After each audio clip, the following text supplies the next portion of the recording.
La commune de la semaine. La commune de la semaine. La commune de la semaine fait étape à Montbronne. Je suis en compagnie du maire, monsieur Manuel Mayer. Bonjour. Bonjour. Montbronne, début décembre, ça commence à sentir bon Noël, la crèche est en place. Quand je suis venu l'autre jour pour prendre quelques photos, j'ai croisé l'électricité Fromholz de l'Engelsheim qui mettait les lumières. C'est une belle période qui s'annonce?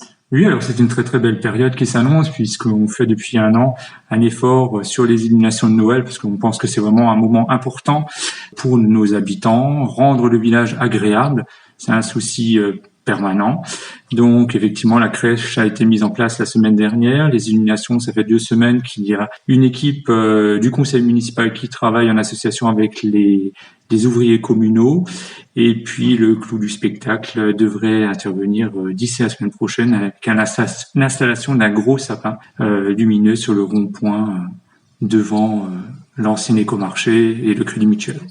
Et tout ça, c'est du matériel, mais ce ne sera pas que ça. Ça va également être animé. Il y a beaucoup de choses dans les jours à venir. Il y a une soirée conte de Noël à la bibliothèque. Il y a une vente de gui par les parents d'élèves. Il y a la balade gourmande. On en a parlé avec Dorian Fersler du Chrono Racing Team. Ça va bouger. Puis un marché de la même aussi, je crois, juste avant Noël. Exactement. Donc, il y a avant tout ce week-end la marche gourmande qui est organisée par le Chrono Racing Team. Donc une balade à travers le village et la forêt proche de Montbronne avec des haltes gourmandes. Il y a les parents d'élèves effectivement qui vendent du gui. Et cet après-midi, ils sont d'ailleurs en train de cuire des bredel également pour mettre en vente. Et effectivement, le marché de la Maine qui aura lieu le 18 décembre dans le parc de l'église sur le même format que l'an dernier. C'était votre volonté justement quand vous parliez de rendre attractif le village, d'accueillir par exemple un marché de la Même en plein cœur de Montbronne? L'idée c'était de mettre en valeur le parc de l'église parce que c'est un parc qui est magnifique. Il faut y mettre des animations, donc il y a maintenant 2 animations par an. D'une part, ce marché de la Même avant Noël, avec un peu de féerie aussi, et puis en été, l'association des parents d'élèves organise une garden party en fin d'année scolaire.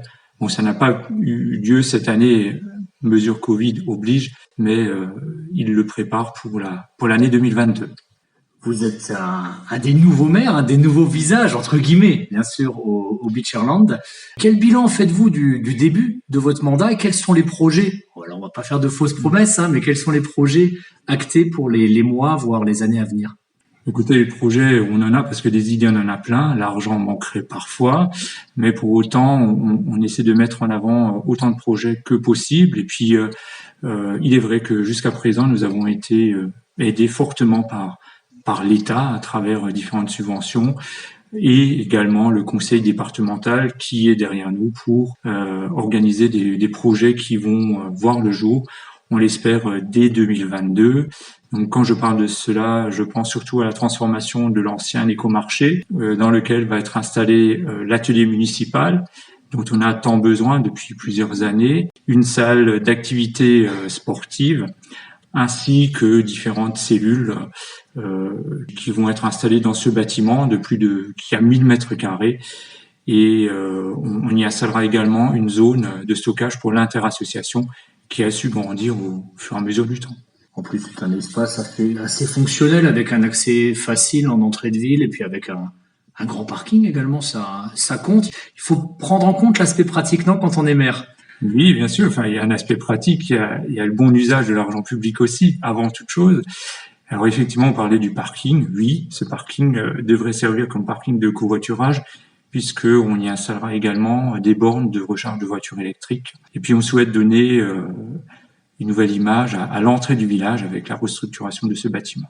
Et l'entrée du village et puis aussi le cœur du village, comme vous l'avez dit tout à l'heure, en animant, en faisant découvrir les abords de l'église. Est-ce que vous avez l'impression que parfois certaines personnes au Beacherland méconnaissent Montbronne, même si c'est un grand village, c'est-à-dire on passe sur la départementale, on traverse le village et on oublie parfois de faire un crochet, de se perdre dans les jolis petits trucs? Je pense que Montbronne, depuis des années, est un lieu animé, avec des périodes plus ou moins fastes, mais c'est un village qui a un bon nombre d'associations qui ont toujours été très actives. Et ce sont les associations qui anime un village, ne l'oublions pas.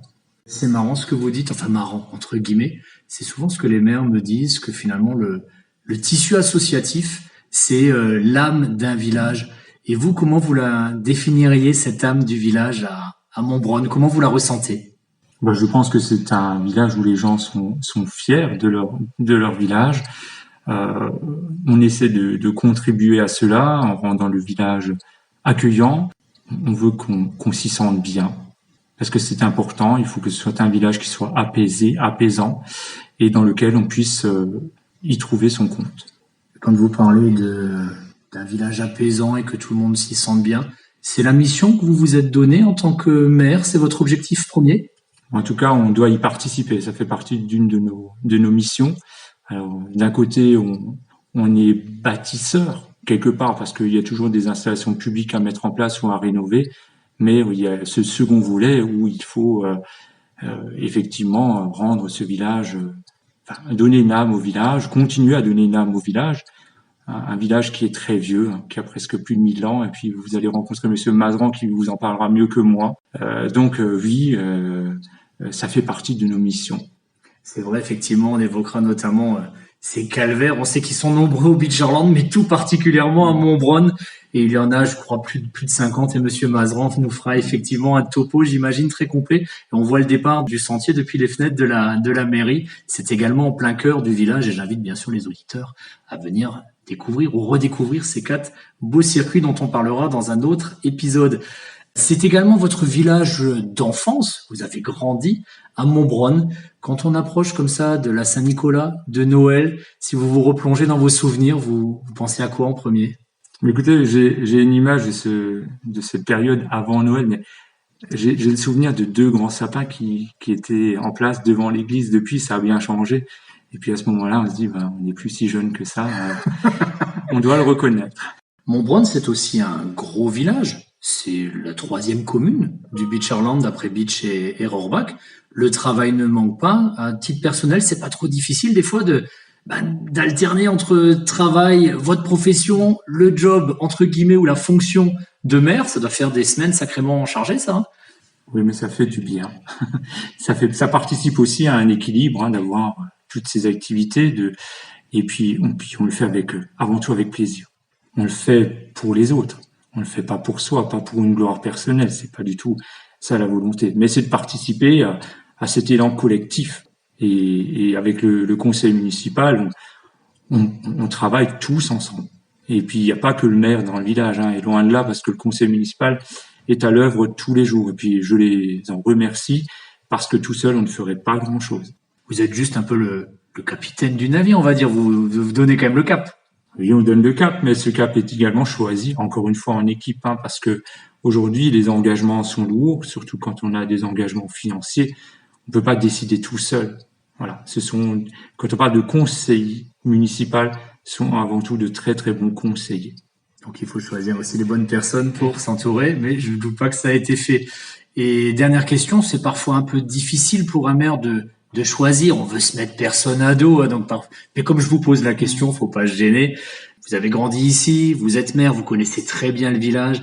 Est-ce qu'il y a un endroit qui vous plaît tout particulièrement, où il y a quelque chose, une âme, une ambiance, quelque chose qui retient plus votre attention à Montbronne? Là, il serait difficile de répondre à cette question parce que je crois que partout dans le village, il y a un petit souvenir. Voilà. Donc, ces souvenirs sont multiples, sont larges. Et il n'y a pas d'endroit en particulier auquel je m'attache.